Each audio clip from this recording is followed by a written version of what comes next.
Happy New Year! Here are some Google Classroom and remote learning updates for you. So this video is not necessarily new things, but it's just another look at Google Classroom and some ways to maybe make things a little bit easier for you and your students. One analogy that I heard recently is that Google Classroom is an airport. You might think, what? Well, the idea here is Google Classroom is the airport and students hop a plane to get to their destination. Google Classroom gets them there. So you can take a domestic flight, which means you're using or assigning apps that are built into the Google Suite, such as Docs, Slides, Jamboard, and Sheets. But the other way to use the airport is to take an international flight to assign anything not automatically built into Google, which is the beauty of what we've got going on. We can assign anything that can be linked to on the internet. The first organization tip I have for you is, if you're not already, consider using topics. Topics are like folders and they help organize the content in Google Classroom.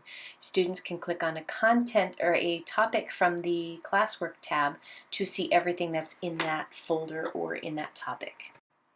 Another tip, and most of us have got this figured out, keep the number of clicks the students are required to do to a minimum, especially for our younger kids. I notice many teachers have created templates or Google Docs with a lot of their links on it, so this just helps navigation. Since we've gone to fully remote learning for now, it might be a good idea to consider dating or numbering your assignments. So if a student has a question about an assignment, you can refer to it by number or date. To help sort out content, you might consider making a Right Now section or topic in Google Classroom for super important things that need to be brought to the kids' attention and you don't want them to get lost in the shuffle. By now, Google Classroom's getting pretty full. There's unlimited storage space, but it might get difficult to navigate. At the end of a marking period, you are allowed to delete your older content. I would keep your Zoom recordings in a folder in Drive if needed for later reference. However, we're okay to delete our older content. Here is one way to perhaps simplify the Zoom recording process.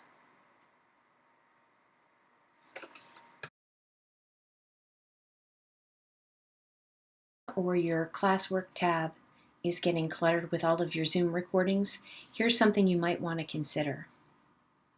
So in the beginning of the year, I suggested that the best way to keep track of everything is to create a new folder in Google Drive and call it Zoom Recordings. And I know you can go right from Zoom into Google Drive, and sometimes you can upload directly to Google Classroom. The reason I suggested this was, after playing with it for a while, we have a few things to consider. We want to be able to find these videos in one spot and delete them at the end of the year because they could have student voices in them. If I keep them in one spot and delete this folder, they're gone. And that way, if there's ever a question about where something's located, there is no question, it's all in the folder. But let's think about this for a second. If I'm posting my Zoom recordings every day, that tends to clutter my stream.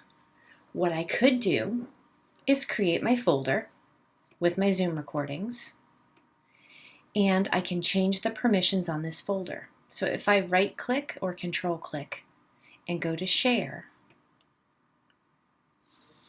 and come down here to Get Link, I'm going to click this, and I want to make it so that anyone with the link can view the folder.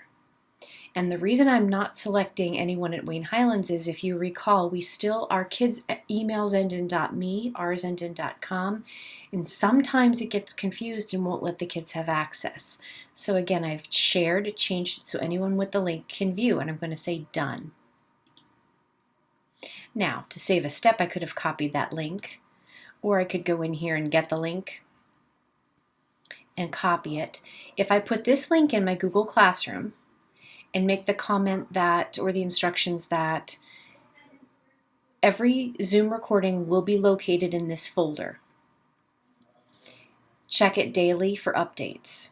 So if I do something like that, and I come in here to my class, and if you notice anyone in the tech department appearing as a student in your class, temporarily, please ignore us. We're on the phone with parents, just trying to help them do some navigation.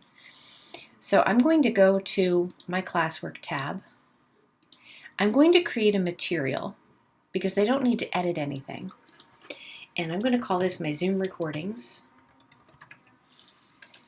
And I'm going to add the link. There are many ways to do this. This is just, I'm giving you this way because it worked best for me. And I could say all Zoom recordings will be found in this folder. Maybe I want to give it the topic, create a topic, Zoom recordings. Anything that you can do to make this organized and easier for you and your students will be helpful. So in other words, here's the folder. Anything I put in the folder will show up here for the students. I don't have to change permissions on any of the videos, but by doing this, it eliminates me having to come into my Google Classroom every day and say, here are the Zoom recording for today. So this way it's in one contained folder. Anything I put in the folder will show up. And again, I strongly encourage you to physically move the video into the folder so you know it's there. You know where it's located, and this way it's a one-stop shop. You put it in here and it goes into your classroom automatically. However, if you have a system that works for you, that's great. I was just showing you this because it came to mind as one step to organize Google Classroom a little bit better, not to clutter up the Stream or the Classwork tab, and save you one step. Consider making use of prime real estate. For example, you can customize the banner at the top of your Google Classroom to have important information if you choose to, announcements and such. I will include information on how to customize that. And remember, in the Classwork tab, you can drag important things to the top. Consider making a technology resources topic in your Google Classroom and link to some of the resources that I've created for you. Many of the parent phone calls that I have been taking and our team has been taking are really simple things that could be answered with information right in there. Not that we mind taking a phone call, but that just might be helpful. You probably know this tip, but you have the ability to send students and or guardians, if they're signed up, work summaries. This video will walk you through how to do that. Here's a quick tech tip for you, how to send students and or guardians work summaries in Google Classroom. You first go to the Grades tab, select the individual student, go up to the little email icon in the upper right. Notice there's a drop-down arrow that you can send to students, guardians, or both. You can type a personal message, and you can include the summary. Let's see what this looks like once it's sent. On the student end, nothing's clickable, but they get a list of what was due, when, and if it's been turned in or assigned. I know I've shared this, but it's worth sharing again. Classroom Screen is a website, app.classroomscreen.com, that was updated recently, and it has a variety of tools that are perfect for online learning, remote learning. One of my favorites is the stoplight.